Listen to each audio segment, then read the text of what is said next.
నమస్కారం అండి. నా పేరు సంతోష్. నేను దీన్నే కనిపెట్టాను. దీని పేరు కోయర్ పిత్. దీన్ని నేను కొబ్బరి నాటుతో చేశానండి. ఇందులో నీళ్లు పోస్తే 6 నెలల వరకు ఎండిపోవు. నానో టెక్నాలజీ యూజ్ చేసినందువల్ల ఒక విత్తనాన్ని నాటడానికి, దాన్ని పెంచడానికి మనకి మట్టి అవసరం లేదు. ఈ కోయర్ పిత్తే చాలు. బీడు భూములున్న చోటు కూడా మనం తలుచుకుంటే మట్టి లేని వ్యవసాయం చేయగలం. ఇక మన రాష్ట్రంలో ఒక్క రైతు కూడా ఆత్మహత్య చేసుకోవాల్సిన అగత్యం లేదండి. మట్టి లేని వ్యవసాయం, సాయిల్లెస్ అగ్రికల్చర్. ఈ ఆవిష్కరణ గనక బయటకొస్తే pesticide industries, irrigation companies, GMO seed manufacturers, fertilizer industries అని ఒక రోజుకి $50 బిలియన్ టర్నోవర్ చేసే 5 మేజర్ ఇండస్ట్రీస్ కనపడకుండా పోతాయి. Disruptive, innovative technology. ఆ అబ్బాయి డీటెయిల్స్ ఉంటే ఇవ్వండి sir, కనిపెట్టేయచ్చు.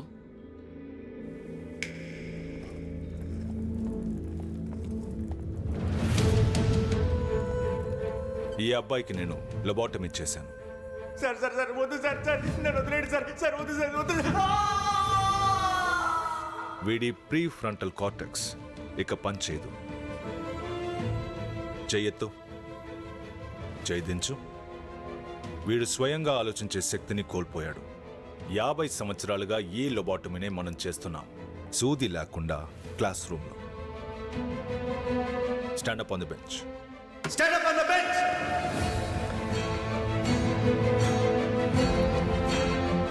Finger on your lips. Finger on your lips. Sit down. Mind your business. ఇదే మన ఎడ్యుకేషన్ సిస్టమ్ నేర్పిస్తున్నది. మన ఎడ్యుకేషన్ సిస్టమ్ ఏకైక లక్ష్యం ఎడ్యుకేటెడ్ లేబర్ని తయారు చేయడం మాత్రమే. ఇటువంటి ఇన్నోవేటివ్ ఐడియాస్ని పెంచడం కాదు. వీడిలాంటి వాళ్ళు ఇంకా ఎంతమంది ఉన్నారు నాకు తెలియాలి. Find his master. Pre frontal cortex ఇక్కడ ఉంటుంది. దీన్ని మనకి దేవుడు ఎందుకు ఇచ్చాడంటే స్వయంగా ఆలోచించడం కోసం. బట్ అన్ఫార్చునేట్లీ మనలో ఎవరూ దాన్ని ఉపయోగించట్లేదు. ఎందుకు మాస్టర్ అలా అంటున్నారు? ఫర్ ఎగ్జాంపుల్, మనం ఏదైనా కొత్త బండి కొన్నామంటే గుడికి వెళ్ళి పూజ చేసి ఈ నిమ్మకాయ తొక్కించి బండి పోనిస్తాం. ఎందుకు? మాస్టర్, మా ఇంట్లో తాతయ్య నానమ్మ చెప్పారు మాస్టర్. మాస్టర్, గుళ్ళో పూజ చేసి నిమ్మకాయలు టైర్ కింద పెడితే బండి సూపర్ గా వెళ్తుందంటారు మాస్టర్. ఇది మనం ఎప్పటి నుంచో చేస్తూ ఉన్నదే కదా మాస్టర్. ఇందులో ఏముంది? ఉంది. ఆ కాలంలో బండి అంటే ఎడ్ల బండి, గుర్రం బండి. ఈ ఎడ్లు గుర్రాలు ఉన్నాయి కదా, రాయి, రప్ప, మట్టి, బురద, గడ్డి వీటి మీద నడుస్తుంది. అది మీకు తెలుసు.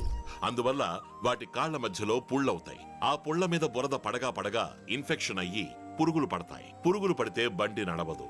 సో బండి బాగా నడవడం కోసం ఎడ్ల చేత, గుర్రాల చేత ఈ నిమ్మకాయ పెట్టి తొక్కిస్తారు. ఈ నిమ్మ పండులో ఉన్న సిట్రిక్ యాసిడ్ ఆ పుండులో ఉన్న బ్యాక్టీరియాని అంతం చేస్తుంది. మన పెద్దవాళ్ళు జనరల్ గా బండిని నిమ్మకాయ మీద ఎక్కించండి అని చెప్పి వెళ్ళిపోయారు. మనమేం చేశాం? ఎందుకు, దేనికి ఒక్క ప్రశ్న కూడా అడగకుండా ఈ రోజు వరకు రబ్బర్ టైర్ ని దాని మీద ఎక్కిస్తున్నాం. సి ద ప్రాబ్లమ్ ఇస్, మనం పెద్దవాళ్ళ ఐడియాని సరిగ్గా అర్థం చేసుకోలేదు. అండ్ మనకి క్వశ్చన్ కి ఆన్సర్ రాసే అలవాటు. క్వశ్చన్ కి ఆన్సర్ రాస్తే మార్క్స్ వస్తాయి. అదే క్వశ్చన్ నువ్వు అడిగితే తెలివి పెరుగుతుంది. దానికి ఇంకో పేరు డిస్రప్టివ్ థింకింగ్. అంతా రెడీ అయిందా? 5గురికి వీసా పాస్పోర్ట్ రెడీ అయింది మాస్టర్. Good good good. కానీ మాస్టర్, ఊరికెళ్ళిన సంతోష్ ఇంకా తిరిగి రాలేదు మాస్టర్. వాణ్ణి కాంటాక్ట్ చేయలేకపోతున్నాం. సరే, వెంటనే వాళ్ళ ఊరికి మన స్టాఫ్ ఎవరైనా పంపించి ఎంక్వైరీ చేయమని. Okay master.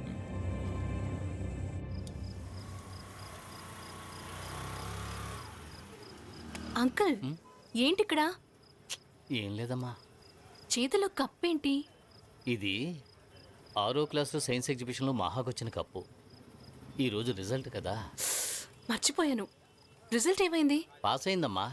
286 మార్కులు వచ్చాయి. అయితే ఇంకెందుకు అదోలా ఉన్నారు? పాస్ అయినందుకు సంతోషమే అనుకో. నేనే రిజల్ట్ రావడానికి ముందు తొందరపడి నువ్వు ఏం చదువుతావు అని అడిగాను. తను ఆశగా నాకు ఏరోనాటిక్స్ చదవాలని ఉంది నాన్న అంది. మహా తెలివైన పిల్ల. నువ్వు ఏదైనా అడుగు, టామ్ టామ్ అని జవాబు చెప్తుంది. కానీ రాయమన్నప్పుడే ఎందుకో తెలీదు, సరిగ్గా రాయలేకపోతుంది. మార్కులు తక్కువగా వచ్చాయి. ఈ మార్కులకి ఏరోనాటిక్స్ సీట్ ఎలా వస్తుంది? పోనీ శక్తిని వెళ్ళి అడుగుదామంటే వాడు 20 లక్షలు అవుతాయి 30 లక్షలు అవుతాయి అంటాడు. ఏ శక్తి? మన ప్రెస్ శక్తి. వాడికి కాలేజ్ సీట్స్ గురించి ఏం తెలుసు? ఏంటమ్మా అంత మాట అనేసావు? వాడి పనే ఇది. నువ్వు వాడికి డబ్బులు ఇచ్చి చూడు. ఏ కాలేజీలో అయినా సరే ఎవరికైనా సరే వాడు సీట్ ఇప్పించగలడు. కానీ నా దగ్గరే డబ్బు లేదు. సరే, మీరేం దిగులు పడుకోండి. మహాకంతా మంచి జరుగుతుంది. నేను వాడితో మాట్లాడతాను. థ్యాంక్స్ అమ్మా.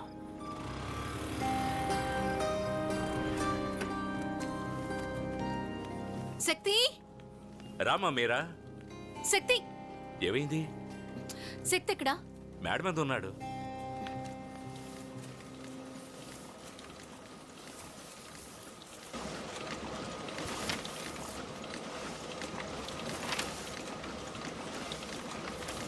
మీరా,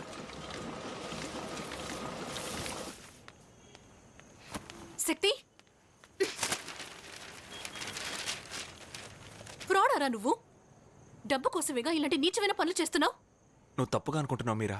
అయితే మరి ఎందుకని చేస్తున్నావు? నీకే తెలుసు కదా, పిల్లలకి వాళ్ళ రిజల్ట్ చేతిలో మార్క్ షీట్ పట్టుకొని చచ్చిపోతావు అంటున్నారు. నువ్వు ఫెయిల్ అయ్యావని చేతిలో ఉన్న సర్టిఫికేట్ చెప్తున్నప్పుడు నువ్వు గెలుస్తావని చెప్పడానికి చేతిలో ఏదో ఒకటి ఉండాలి కదా. ఊరికి తప్పును వెనకేసుకుని రాకు.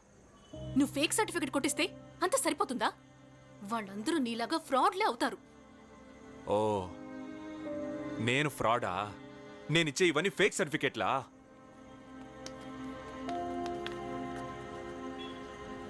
అటు చూడు, అక్కడ ఉన్న వాళ్ళందరూ ఎవరో తెలుసా? వాళ్ళందరూ డిగ్రీ పూర్తి చేసిన వాళ్ళు, ఇంజనీరింగ్ పూర్తి చేసిన వాళ్ళు. అర్ధరాత్రి తాగి సైడ్ డిష్ అడిగే వాళ్ళ కోసం, సోమరిపోతులా ఇంట్లో కూర్చున్న వాళ్ళ కోసం రాత్రి పోవడం చూడకుండా పరిగెడుతున్నాడు. ఒక ఇంజనీర్ చేసే పనేనా అది? 4 ఏళ్లు కూర్చొని ఇంజనీరింగ్ కంప్లీట్ చేయి, నువ్వు గొప్పోడు అవుతావు. చదువు అయిపోగానే ఉద్యోగం అని కాలేజీలో క్యాపిటేషన్ ఫీజు, ఆ ఫీజు ఈ ఫీజు అని వాడిని చదువు అనే పేరుతో మోసం చేసి వాడి దగ్గర ఉన్న మొత్తాన్ని లాక్కుని ఇలా నడి రోడ్లో వదిలేశారే, వాళ్ళు ఫ్రాడ్. వాడిచ్చాడే డిగ్రీ, అది ఫేక్ సర్టిఫికేట్. వీటన్నిటికంటే ఇక్కడ మార్కులే అంతా, మార్కులు తెచ్చుకున్నవాడికే మర్యాద అని చెప్పే ఒక్కొక్కడు ఫ్రాడే. ఇక్కడ ప్రతి ఒక్కడు చదువుకున్న చదువుకి, జీవించే జీవితానికి సంబంధమే లేదు మీరా. నేనన్నా వాడి సామర్థ్యానికి, చేసే ఉద్యోగానికి తగ్గట్టు సర్టిఫికేట్ కొట్టిస్తున్నాను. చదువు, జీవితం గురించి మాట్లాడే అర్హత నీకు లేదు. లైఫ్లో నీకంటూ ఒక అంబిషన్ ఉందా? దానికోసం ఏ రోజైనా కష్టపడ్డావా? అవన్నీ నీకుంటేనే చదువు గొప్పతనం తెలుస్తుంది. ఓ, నాకు చదువు గొప్పతనం తెలియదా? 2006 వెస్ట్ గోదావరి డిస్ట్రిక్ట్ ఫస్ట్ ఎవరో తెలుసా మీరా? ఈరోజు రిజల్ట్స్ ఒకవేళ నేను పాస్ అవుతావురా? అప్పకూడదురా. ఏ పాస్ అయితే మా బాబు నన్ను ఇంజనీరింగ్లో చేర్పిస్తాడు. 4 సంవత్సరాలు వేస్ట్ అయిపోతాయి. శక్తి, శక్తి, 1156 మార్కులు వచ్చారా? స్కూల్లోనే కాదు, జిల్లాకే నువ్వే ఫస్ట్. ఓకేరా. రేయ్, ఓవర్ బిల్డప్ ఇస్తున్నావురా ఇన్ని మార్కులు వచ్చినా. మా నాన్న గురించి నీకు తెలియదురా. ఆయన వచ్చిన 98 మార్కులు వదిలేసి రాని 2 మార్కుల కోసం బాతాడు. నువ్వు చెప్పినట్టు నేను డిస్ట్రిక్ట్ ఫస్టే వచ్చినా ఆయనకి ఇది సరిపోతుందో లేదో తెలియదు. ఓ ఫోన్ చేసుకుంటా. చేసుకోన్నా. హలో రాజారావు, అవును, నేను భీమేశ్వరాన్ని మాట్లాడుతున్నాను. మా వాడు శక్తికి ఎన్ని మార్కులు వచ్చాయి? వాడికి 1156 మార్కులు వచ్చాయిరా. డిస్ట్రిక్ట్ ఫస్టేనా? స్టేట్ ఫస్ట్ రాలేదా? స్టేట్ ఫస్టా? రే, నిన్నెవడూ మార్చలేడురా. 7 కొండల వాడా.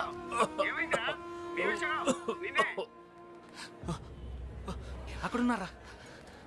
త్వరగా డబ్బు రెడీ చేయండి, లేట్ చేయకండి. సార్, రే శక్తి, మీ నాన్నకి సీరియస్గా ఉందిరా. ఆయన ఇన్నేళ్ళు అల్యూమినియం ఫ్యాక్టరీలో పనిచేశారు కదా, అక్కడున్న పొగ కొంచెం కొంచెంగా ఆయన గుండెల్లో చేరి ఊపిరితిత్తులు బాగా దెబ్బతిన్నాయట. వెంటనే ఆపరేషన్ చేస్తేనే మీ నాన్న బ్రతుకుతాడని చెప్తున్నారు. అది మాత్రమే కాదురా, ₹1,00,000 ఖర్చు అవుతుందట. నేనెక్కడి నుంచి తేనండి అంత డబ్బుని? శక్తి, నాకు తెలిసిన ఆయన ఉన్నారా, ఆయన అప్పడిగితే ఇస్తారా? వెళ్ళి అడిగి చూద్దాం. ఇంటర్ సెకండ్ ఇయర్ రాశాడంటున్నావు, వాళ్ళ నాన్నకేమో సీరియస్గా ఉందంటున్నావు. నేను ఎవరిని నమ్మి డబ్బు ఇవ్వాలి? అన్నా, ఏ పనిచ్చినా చేస్తాడన్నా. బాగా చదువుకునే కుర్రాడన్నా. ఇప్పుడు కూడా 1156 మార్కులు వచ్చాయన్నా. ఎంత? రే రారా. 1156 అన్నా. అవునన్నా. సరే, నేను చెప్పినట్టు చేస్తే మీ నాన్నని కాపాడొచ్చు. చేస్తావా? మనకు తెలిసిన పార్టీ ఒకరు ఉన్నారు, వాళ్ళ అబ్బాయిని అమెరికాకు పంపాలట. సరిగ్గా చదవక పెద్దగా మార్కులు రాలేదులా ఉంది. నీ సర్టిఫికేట్ ఇచ్చేస్తావా? అన్నా ఏంటన్నా? మార్క్షీట్లో పేరు మార్చేసామనుకో, వాళ్ళ అబ్బాయిని అమెరికాకు పంపిస్తాడు, మీ నాన్న హాస్పిటల్ ఖర్చులు కూడా భరిస్తాడు. కాపాడేయచ్చు కదన్నా. కాపాడచ్చు. రే శక్తి వద్దురా. మీ ఇష్టం అన్నా.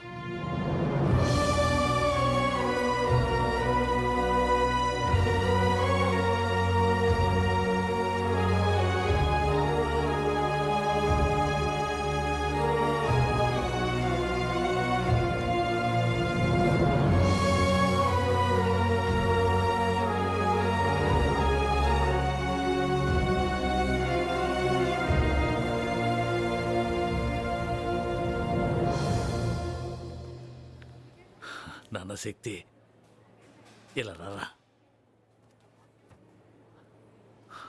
ఎరా 1156 మార్కులు వచ్చాయి నీకు. భలే మార్కులు రా. మన భీమవరం మెడికల్ కాలేజీలోనే సీట్ వస్తుంది నీకు. వద్దు నాన్న. ఏంట్రా? నాకు ఇక పై చదువులేం వద్దు నాన్న. ఎరా నీకేమన్నా పిచ్చి పట్టిందా? ఏమంటున్నావు? 18 సంవత్సరాల నరకంలో నేను ఎందుకు పనిచేశాను? నేను చచ్చిపోతానని నాకు తెలీదా? నిన్ను బాగా చదివించాలి, ఏదో ఒక రోజు నువ్వు డాక్టర్ అయితే చూడాలన్న ఆశతోనే కదరా. ఏంటి ఆలోచిస్తున్నావు? డబ్బు కోసమా? రే తల తాగటి పెట్టాను, నేను చదివిస్తానురా. కోప్పడుకో.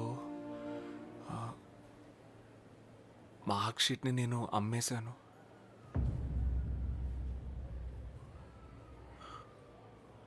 ఏమంటున్నావురా? నిన్ను బతికించుకోవడానికి నాకు వేరే దారి తోచలేదు.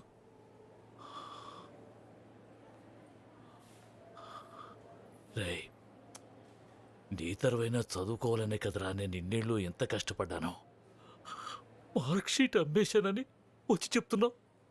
రే నేను చచ్చిపోయినా కూడా నా బిడ్డ పెద్ద డాక్టర్ అవుతాడన్న సంతోషంతో చచ్చిపోయేవాడిని కదరా.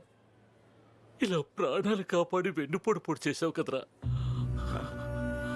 నీ ముఖం చూడాలని లేదు. ఇంకెప్పుడు నీ ముఖం నాకు చూపించుకో. దయచేసి ఇక్కడి నుంచి వెళ్ళిపోరా. వెళ్ళిపోరా.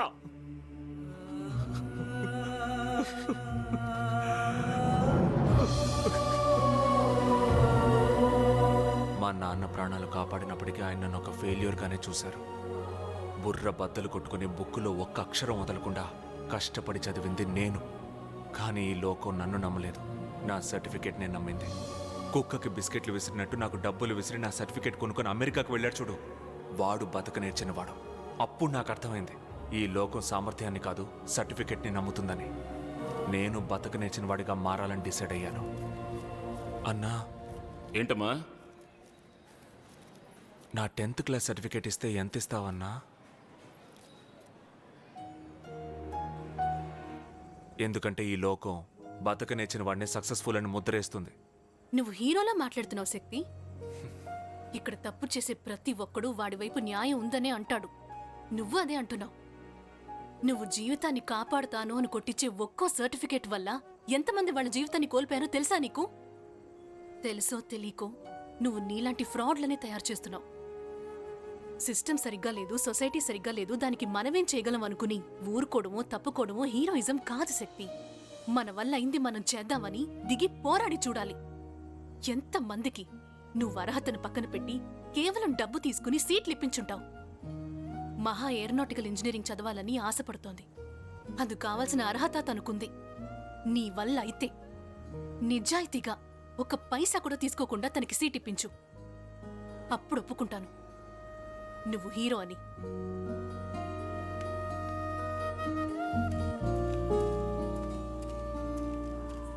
ఏ మహా, నాతో ఎందుకని ముందే చెప్పలేదు? ఏం చెప్పలేదు? నీకు ఏరోనాటికల్ చదువుకోవడం అంటే ఇష్టం అని నాకు ముందే చెప్పుండొచ్చు కదా అంటున్నా. నేను నీకు సీట్ అరేంజ్ చేసి పెట్టేవాడిని కదా. అరేంజ్ చేసి పెడతావని నాకు తెలుసు, కానీ నువ్వు డబ్బులు అడిగితే మా నాన్న ఇవ్వలేరు. అందుకే ఆ ఆశని వదిలేసుకున్నాను.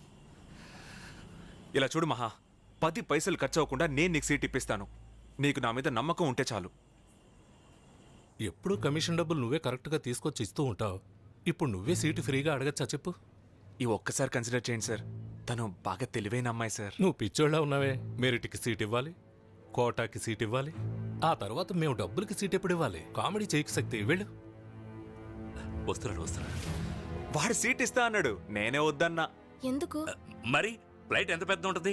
ఇది ఒక ఫ్లైటేనా? మా ఊరు సంతలో 3-10 రూపాయలుంటే అమ్మే ప్లాస్టిక్ బొమ్మలా ఉంది. ఇలాంటి చూడండి, నేను చదవను బావా. నువ్వు చదవద్దు అంటున్నా. నువ్వు పెద్ద కాలేజీలోనే చదువుకోవాలి మహా. పద, వేరే కాలేజీలో ట్రై చేద్దాం. పద పద పద పద. మీరు చాలా బాగా మాట్లాడుతున్నారు బ్రదర్. చెయ్యండి. ఇలా ఒకటి చేయి చాచితే మా ఓనరు చేయి కూడా కలపడు.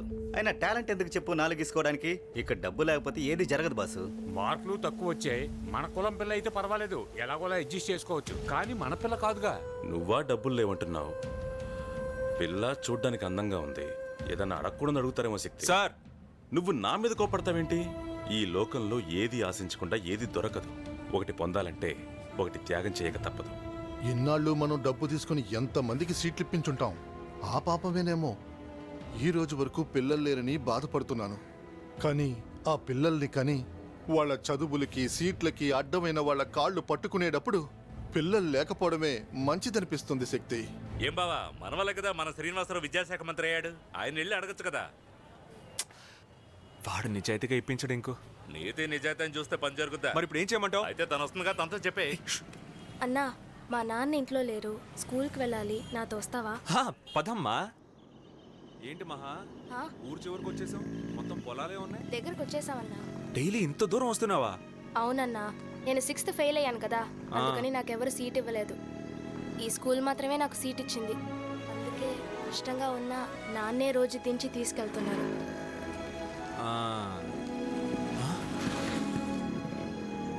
మహా, ఉమ్, ఏంటది?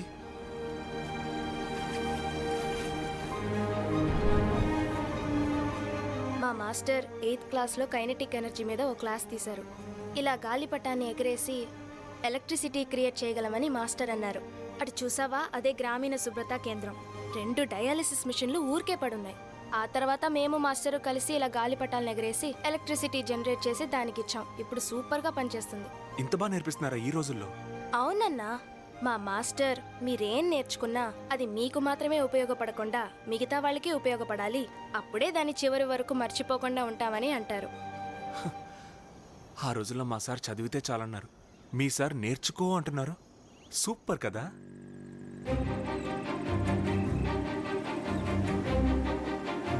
ఇదే మా స్కూల్.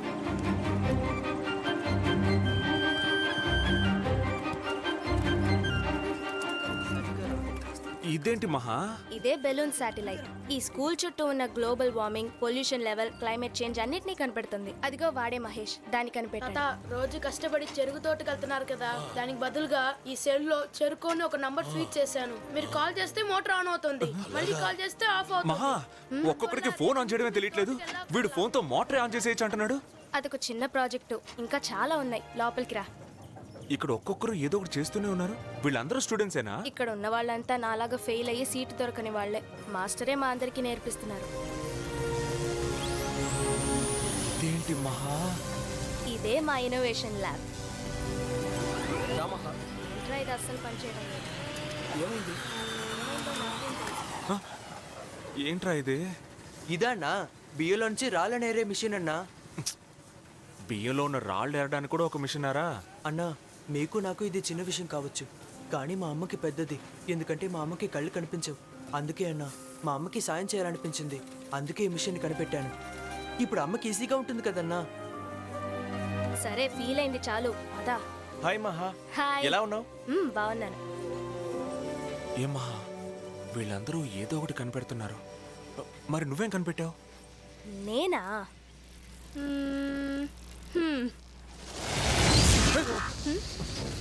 చూడరా, బాగుంది బాగుంది.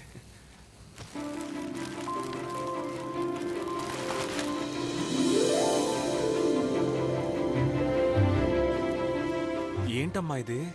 ఏదో ఇంజిన్లా ఉంది. అవును, ఇంజినే, కానీ ఒక చిన్న తేడా. ఏంటి? ఇంజిన్ దేంతో నడుస్తుంది? పెట్రోల్ తో నడుస్తుంది, డీజిల్ తో నడుస్తుంది, కెరోసిన్ తో కూడా నడుస్తుంది. కానీ ఈ ఇంజిన్ నీళ్లతో నడుస్తుంది. నీళ్లతోనా? అవును, అది ఉప్పు నీళ్లతో నడుస్తుంది. ఏంటి జోక్ చేస్తున్నావా? కావాలంటే ఎవరినైనా అడుగు చెప్తారు. అలా అంటే అడగను అనుకున్నావా తమ్ముడు? ఈ ఇంజిన్ దేంతో నడుస్తుంది? నీళ్ళతోనా? దేంతో? ఉప్పు నీళ్ళతో. ఉప్పు నీళ్ళతో నడిచే ఇంజినా? సరే, దీన్ని ఎలా కనిపెట్టావు? ఇది నా ఇంటర్ టెక్స్ట్ లోనే ఉందిగా, ఎలక్ట్రాలిసిస్. తెలుసు, ఎలక్ట్రాలిసిస్. దాంతో ఈ హైడ్రోజన్ ని ఆక్సిజన్ ని వేరు అది చేసి తెలుసు, కానీ దాంతో ఈ ఇంజిన్ కనిపెట్టొచ్చని నీకెలా తోచింది? మా నాన్న ఇంత దూరం వచ్చి నన్ను డ్రాప్ చేస్తున్నారు. దానికి పెట్రోల్ పోయడానికే చాలా ఖర్చు అవుతుంది. పెట్రోల్ ధర పెరగ్గా మా నాన్న తినే తిండి తగ్గిపోయింది. ఇన్నాళ్ళు రోజు 5 ఇడ్లీలు తినేవారు, ఇప్పుడు 2 ఇడ్లీలు మాత్రమే. అది ఒక ఇడ్లీకి తగ్గిపోయేలోగా ఏదో ఒకటి చేయాలనుకున్నాను. అందుకే దీన్ని కనిపెట్టాను. మహా, ఉప్పు నీళ్ళతో నడిచే ఇంజిన్ ఎంత పెద్ద విషయమో తెలుసా? దీన్ని ఉంచుకొని మనం అన్ని కాలేజీలు ఎక్కి దిగామా? మహా, దీన్ని తీసుకెళ్లి చూపిస్తే బిట్స్ బిల్లానీలో నీకు సీట్ ఇస్తారా? రా తీసుకెళ్దాం. అయ్యో, మాస్టర్కి తెలిస్తే తిడతారు. మాస్టర్తో నేను మాట్లాడతాను. ఎక్కడున్నారు? నెక్స్ట్ వీక్ ప్లానిటోరియం తీసుకెళ్తాం. Okay master. నమస్తే మాస్టర్. నేను మహా అన్నయ్యని. తన కాలేజ్ సీటు విషయంగా మహా ఏరోనాటికల్ ఇంజనీరింగ్ చదవాలని ఆశపడుతోంది, కానీ ఎక్కడా సీటు దొరకలా. తను కనిపెట్టింది కదా మాస్టర్, ఉప్పు నీళ్ళతో నడిచే ఇంజిన్ని.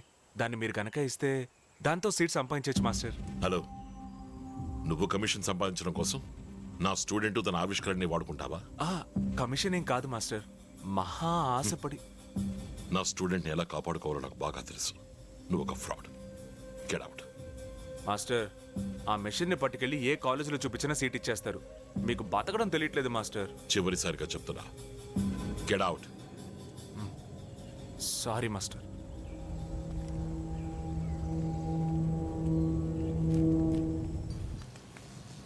మాస్టర్ ఏమన్నారు? మాస్టర్ని మీట్ అవ్వలేకపోయాను, బిజీగా ఉన్నారేమో. మనం ఓ పని చేద్దాం, రేపు వచ్చి మాస్టర్ని కన్విన్స్ చేసి ఇంజిన్ని. ఇదంతా జరిగే పనా? జరుగుతుంది, నేను చూసుకుంటాను. బాయ్. వస్తాం బాబు. ఓకేనా?